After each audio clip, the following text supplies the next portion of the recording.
What's going on, boys and girls? It's Tom. And it's Jamie. Welcome to the Chronicles of Podcast. The Chronicle of 2003, 2023.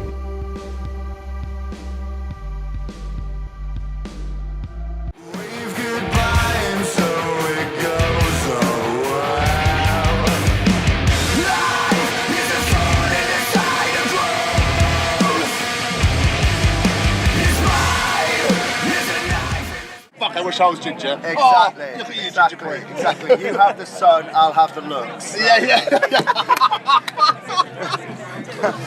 Oh, if I just handed this up. Of course. Wonderful. How are you anyway? Are you well? Fucking hot, man. It's a warm one. Would you have it any other way though? Oh yeah. I'd have it temperate and okay, and shady, overcast. You know. Yeah, I mean we kind of melt in this sort of heat. It's not for me. Yeah. It's not, I made a formal complaint when I got to the registration. I was like, fucking too hot, man. It's fucking October. Let's do it in October, like. Or in Scandinavia, fucking. Can we not play Thursday? Yeah, put me on at mid fucking day. It's like Scarlett's trying to fucking kill me off. Like, you know? The sun's at its highest. What are you trying to say? Exactly, yeah, just do it. Why not move it to the fucking equator while you're at it? Like, just go the whole hog. Just fucking inch it down to the equator. We're on stage later looking at us like, do you know who I am? Exactly, yeah.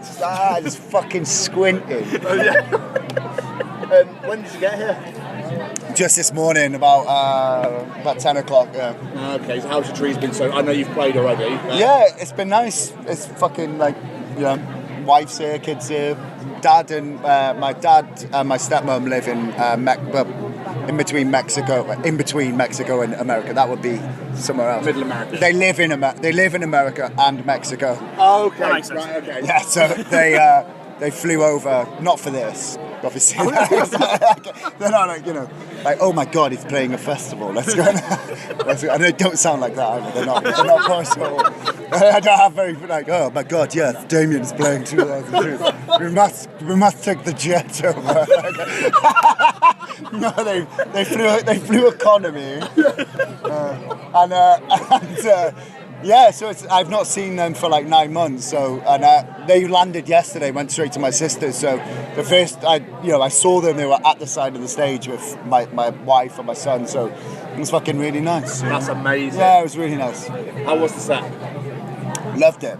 Yeah. Loved it. Like we always love playing. We've played here so many fucking times, but it's always nice to be back and kind of like.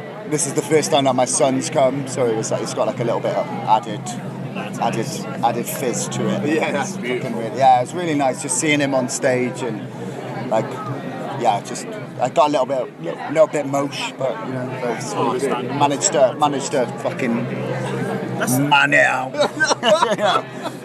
Sorry, but 70s mindset there. I managed to hold it together. The thing I've loved about Trezo is like there's so many different generations here. Yeah. Like I've seen so many kids here and their ear defenders on. I was watching Bat Sabbath last night and there's a young girl, she must have been about 4. Ear defenders are rocking. I was like, yeah. Go on, kid. It's great. It's great. Like it's great. We took him to Arctangent last year, and I've always been of the opinion when I've seen people with kids, I've been like, are you fucking mad?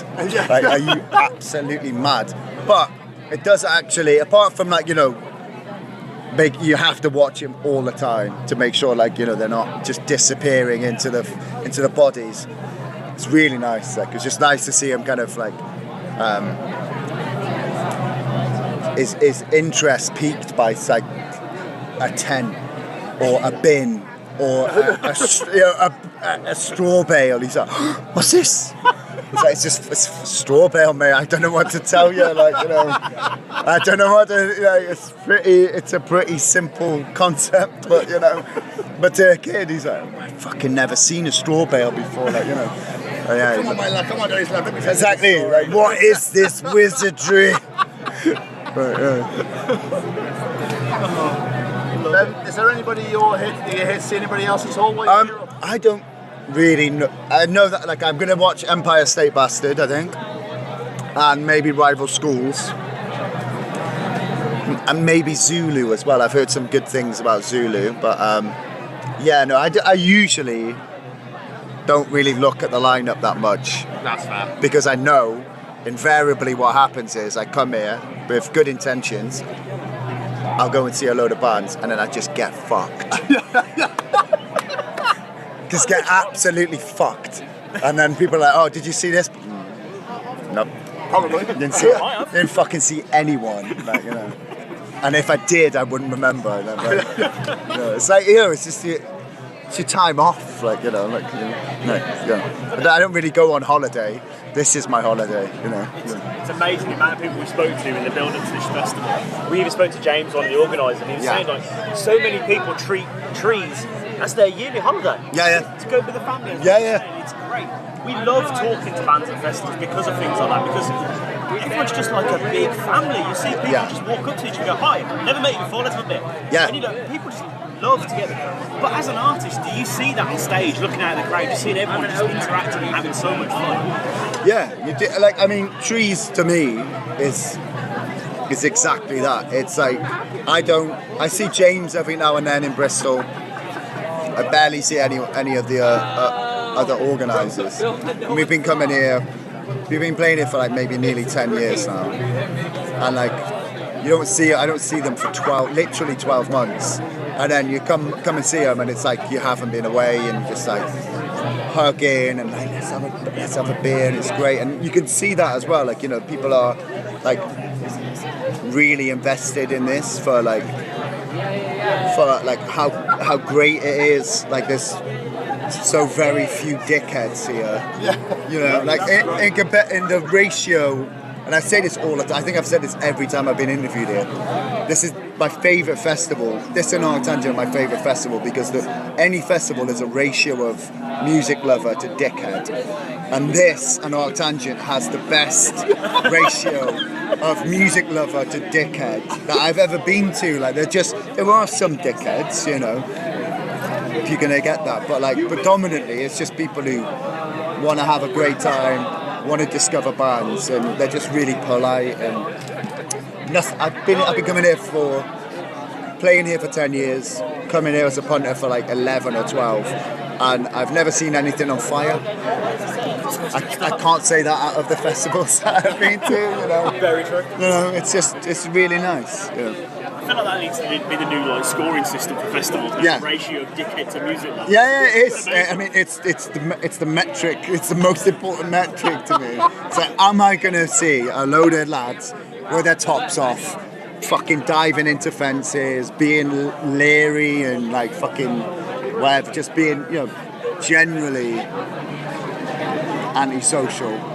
So the answer is yes. I don't want to go to that festival. Like, I don't, you know, like, it's not, you know, I think for some people it is a holiday, and for some people it's an opportunity to kind of like, you know, make themselves the centerpiece of other people's experiences by being a fucking knobhead.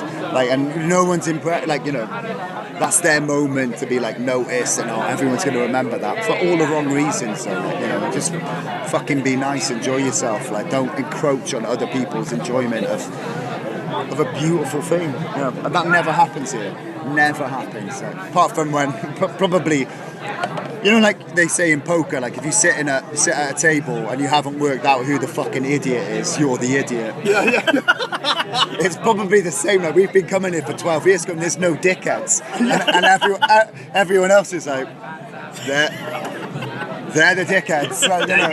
Yeah, exactly. Fucking like. That's the thing. That's why it's so bright. I can't, you know, one of the problems with it being so sunny is I can't tell whether people are keeping the sun out of their eyes or avoiding me.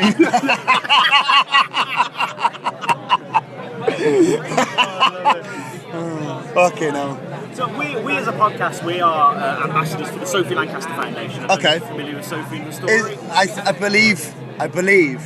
Was she the girl? She was like a goth girl who was beaten up and killed.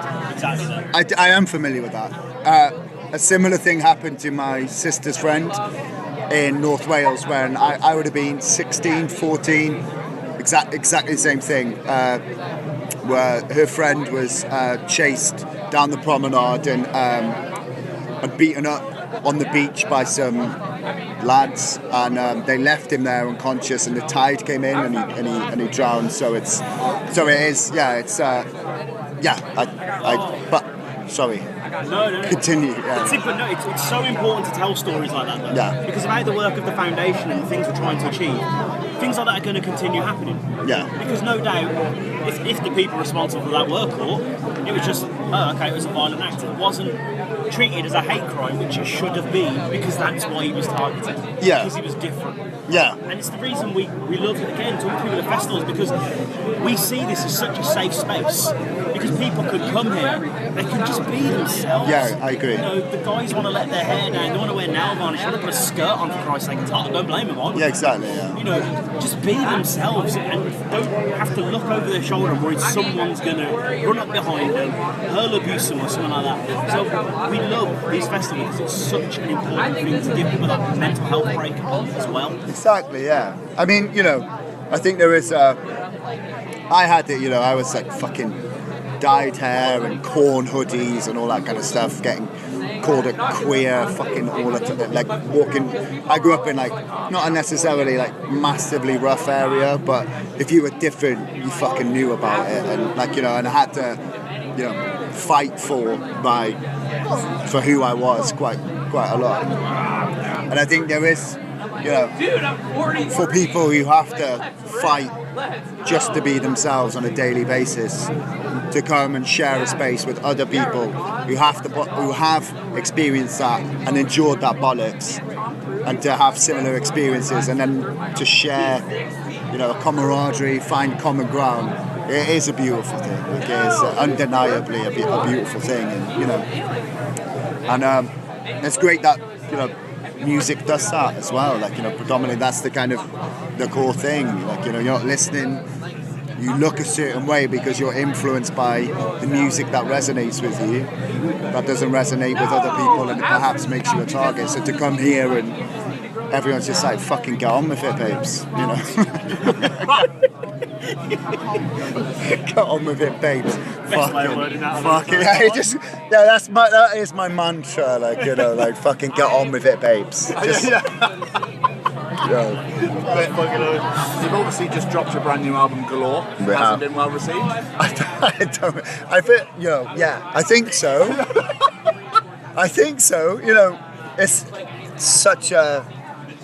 I've seen a few bands and artists talk about it where it seems more so than ever the window of buzz is like constricted quite a lot, or contracted quite a lot. So we spent like 4 years trying to sort the album out and get it done, and it felt like it was a weekend where people were talking about it, and then seemingly back into the vacuum of like fucking anonymity. But